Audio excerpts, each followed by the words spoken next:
ஒரு நிமிடம் ஒரு மருத்துவம். தலைமுடி உதிர்தல் பிரச்சனை பெரும்பாலும் இன்னைக்கு நிறைய பேருக்கு இருக்குங்க. இதுக்கு ஒரு பெஸ்ட் தைலம். ஏன்னா நம்ம சின்ன வயசுல இருந்து இந்த தைலத்தை நீங்க கேள்விப்பட்டிருப்பீங்க. நீலி பிரிங்காதி தைலம் அப்படின்னு சொல்றது. அது என்னங்க நீலி பிரிங்காதி தைலம் அப்படின்னு கேட்டீங்கன்னா, அவுரி.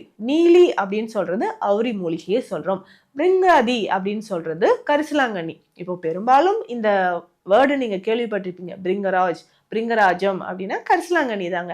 இந்த அவுரியும் கரிசலாங்கண்ணியும் சேர்த்து செய்யக்கூடிய கூந்தல் தைலம். இதனோட வேறு என்னென்ன மூலிகைகள் சேருது அப்படின்னா, வெந்தயம், கற்றாழை, செம்பருத்தி மலர்கள், நெல்லிக்காய்.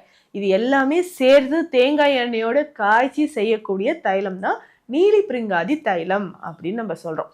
இதை ரெகுலரா ஹேருக்கு நம்ம அப்ளை பண்ணிட்டு வரலாங்க.